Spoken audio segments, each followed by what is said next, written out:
नमस्कार साथियों, 2024 के लोकसभा चुनाव में अच्छे परिणाम पाने के बाद समाजवादी पार्टी के हौसले अब बुलंद है।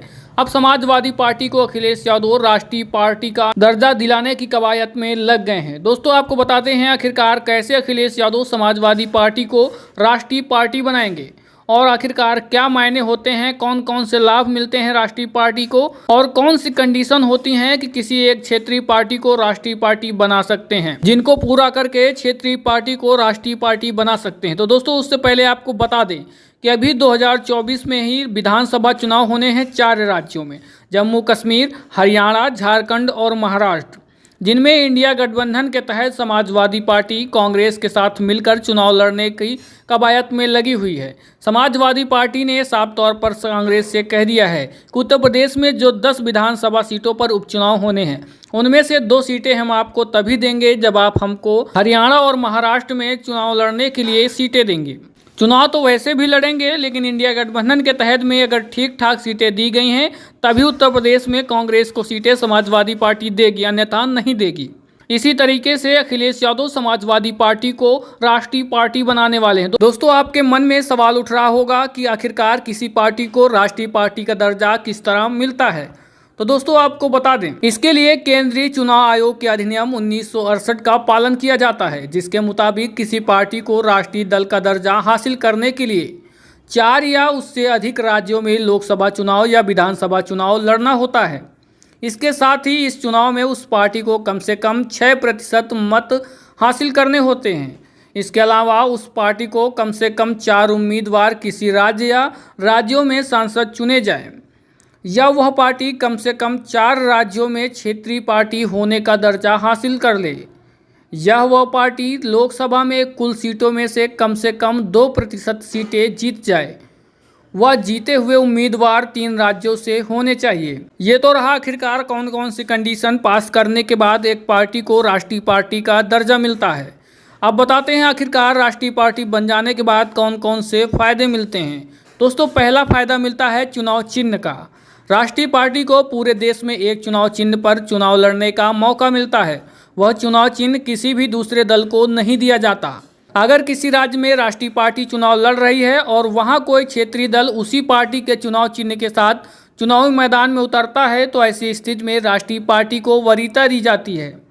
इस बात को उदाहरण के तौर पर समझ सकते हैं कि समाजवादी पार्टी का चुनाव चिन्ह साइकिल है, वहीं आंध्र प्रदेश की तेलुगु देशम पार्टी का भी चुनाव चिन्ह साइकिल है, जो दोस्तों आपने जानते होंगे चंद्रबाबू नायडू की टीडीपी, जो इस समय भारतीय जनता पार्टी के साथ गठबंधन में है, उनका भी चुनाव चिन्ह साइकिल ही है। ऐसे में अगर 2 राज्यों में राष्ट्रीय पार्टी का दर्जा मिलता है तो उस पार्टी को वरीयता मिलेगी जिसे पहले राष्ट्रीय पार्टी का दर्जा मिला था।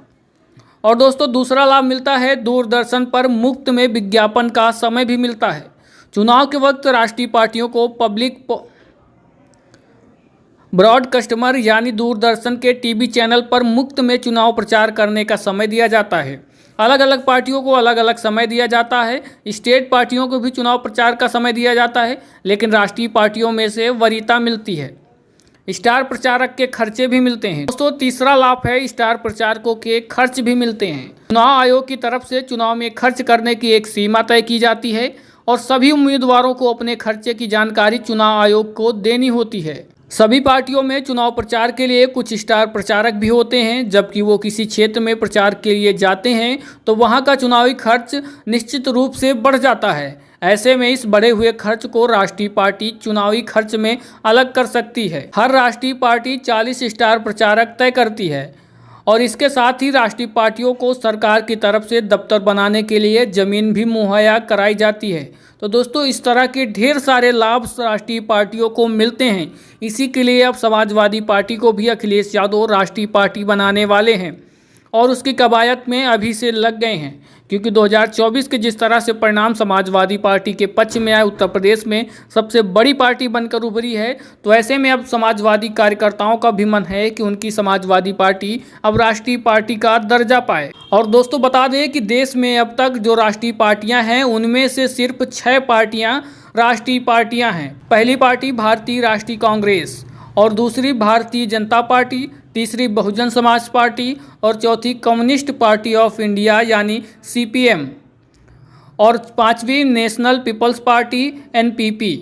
और 6वीं आम आदमी पार्टी जो कि राष्ट्रीय पार्टी अब बन चुकी है। देश में इस वक्त कुल 6 पार्टियां राष्ट्रीय पार्टी हैं। इसके साथ ही 56 स्टेट पार्टियां हैं, जबकि सैकड़ों क्या हजारों पार्टियां जो कि सिर्फ राजनीतिक पार्टी के तौर पर रजिस्टर की गई हैं। ऐसे में समाजवादी पार्टी की तरफ से पूरी कोशिश की जा रही है।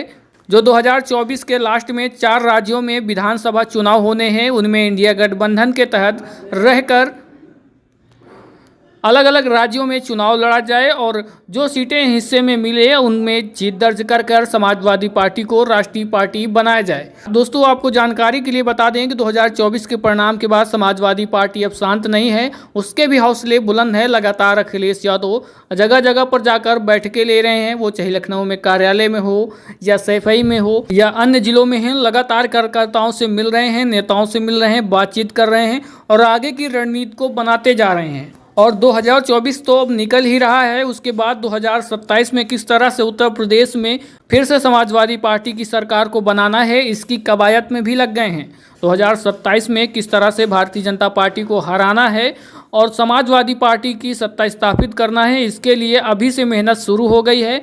और कौन सी विधानसभा में कौन से प्रत्याशी उतारे जाएंगे, क्या जातीय समीकरण होगा, किस तरह के प्रत्याशी उतारे जाएंगे, इन पर भी चर्चाएं होने लगी हैं। अभी से तैयारियां बनने लगी हैं और उससे पहले जो विधानसभा का उपचुनाव होना है लगभग 10 सीटों पर, उनकी तो तैयारियां जोरों से चल रही हैं। कैंडिडेट डिसाइड किए जा रहे हैं और अंदर खेमे पूरी सर्वे चल रहे हैं। किस तरह से कौन स्टार प्रचारक होगा, कौन प्रत्याशी होगा, सारी चीज़ें निर्धारित की जा रही हैं। इस बार समाजवादी पार्टी 2027 के विधानसभा के लिए जो बिसात बिछा रही है, उसमें 325 प्लस सीटें जीतने के लिए तैयारी बना रही है और पूरी तरह से उस पर काम भी कर रही है।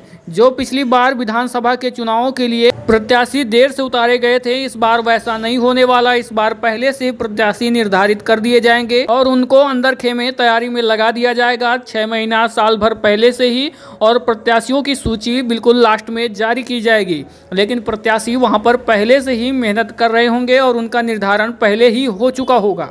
तो ऐसे में समाजवादी पार्टी 403 में से 325 प्लस सीटें जीतने की टारगेट लेकर चलने वाली है और उसी के लिए लगातार मेहनत भी करती हुई नजर आ रही है। ढेर सारे उनके क्रियाकलाप से आप अंदाजा लगा सकते हैं, चाहे शिवपाल यादव हो, राम गोपाल हो या अखिलेश यादव हो, सभी लोग सीक्रेट तरीके से अंदर ही अंदर काम कर रहे हैं और समाजवादी पार्टी को लगातार मजबूत कर रहे हैं और पार्टी को नेशनल पार्टी बनाने की कवायद में पूरी तरह से जुटे हुए हैं। क्या लगता है, क्या समाजवादी पार्टी राष्ट्रीय पार्टी का दर्जा हासिल कर पाएगी या नहीं? इस पर अपने विचार जरूर बताइएगा। अगर आपको हमारे द्वारा दी गई जानकारी अच्छी लगी है तो वीडियो को ज़्यादा से ज़्यादा लाइक और शेयर करके चैनल को भी सब्सक्राइब जरूर कर लीजिएगा।